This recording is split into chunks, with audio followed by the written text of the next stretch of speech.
Hello, this is the RPG Crawler, and welcome to another Indie Game Friday, where I take a look at independent role-playing games. This week I'm going to take a look at an RPG Maker-style game, After the End, The Harvest. Developed by Elucius and published by Black Shell Media, who were kind enough to provide me with a review copy, it was released on Steam on June 2nd, 2017. After the End, The Harvest is a sci-fi-based open-world style game with classic RPG Maker aesthetics. There are two game modes, a story mode that lends a primary quest and story to lead you through various learning of the systems and gradually introducing you to the world, and an adventure mode that positions you into a random place in the game and allows you to explore from there. The story, at least with the story mode, starts with the classic amnesiac angle. You awaken without memory of where you came from in a strange ship, and are told that you are recovered from deep space. Many years have passed, and various other species have come to interact with humans. There is some sort of galactic event called the Harvest going on, in which people with positivity disappear, and the rest are subjected to some sort of destructive rampage. An attack on the ship you're aboard then occurs, and scatters you and the people you are with to a planet's surface. Play proceeds from there, where you must gather materials, perform various quests and side quests, and generally partake of the rest of the story. There's a fair amount of stuff to do in this game, although honestly I've seen the majority of it in one form or another in the past in separate games. Exploration takes place on the standard overhead-style map, and although there are various types of areas to explore, such as buildings, exterior maps, the planet's surface, and space itself, they're all handled pretty similarly. Rather than separate combat screens, all combat takes place on the main map, and is handled like an action RPG, where you get a primary attack and a secondary attack, usually melee and ranged, although shields and other things can be equipped in the secondary slot.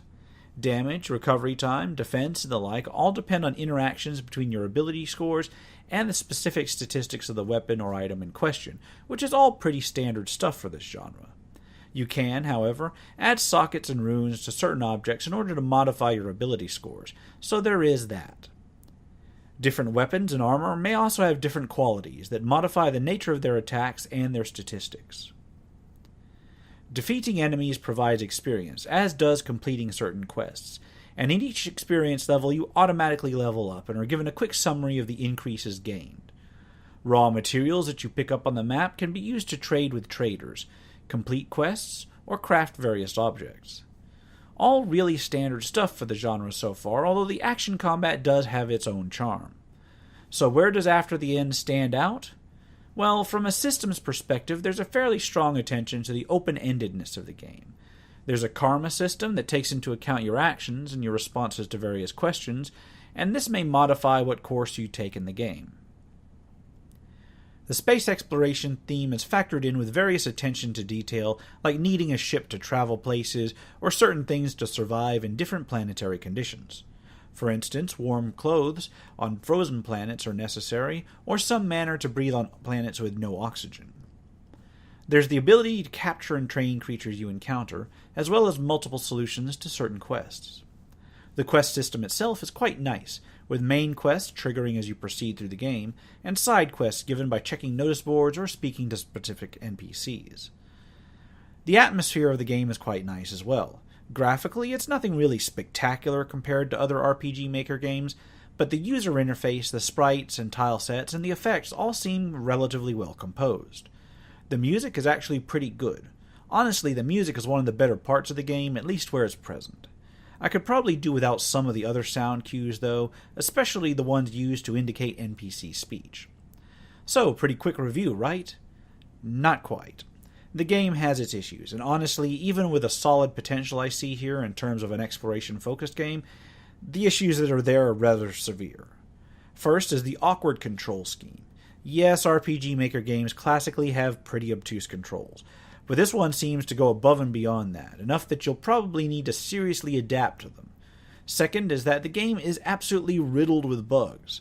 Even in the brief time that I was examining the game, I encountered a bug where one initial scripted sequence didn't end, leaving me locked in an unwinnable combat. I encountered graphical bugs that failed to clear sprites from the screen after a teleport, Interacting with conversation boxes allowed for the use of the attack buttons to proceed, but doing so ended up firing off attacks in the background as well. Due to the everything is attackable approach in the game, this means it's entirely possible to accidentally kill NPCs that you didn't mean to. The awkward interface means that you can leave town and immediately accidentally re-enter it repeatedly due to leaving it and then not immediately releasing the control. The majority of the dialogue is unskippable, so while accepting quests, you might accept a quest from a message board, then immediately have to cycle through the same exact quest description if you don't take your finger off the key quick enough. There are some slight movement issues when exploring the maps. There were targeting issues where attacks would pass right through certain NPC sprites, and so on and so forth. It began to really add up, and honestly, I had to cut my examination of the game a bit short just from frustration. The story is engaging. I really like the presentation, but between the control scheme and the bugs and the unskippable dialogues when something did go wrong, so I'd have to go through it over again exactly the same way, I have a really hard time recommending this in its current state at its current price, except to the most hardcore of RPG Maker fans. After the end, the Harvest has potential. I like where they're going with it, and I appreciate the open world exploration aspects, especially in an RPG Maker game. There's the kernel of a good game here, but as it stands, it feels and it plays like an early access game, and one that's pretty far from completion at that. And that's unexcusable because it is technically at full release. Maybe if they fix the bugs at a future date, maybe if you can get it cheaper than the already modest price during a Steam sale, then I might recommend it. But as it stands, just be sure that you're absolutely interested in this sort of genre before you take a look at it. And with that, I'll call it here. This has been the RPG Crawler with Indie Game Friday. If you like what you've seen, remember to leave a like, comment if you've got feedback, and subscribe for more RPG content. Until next time, take care and goodbye.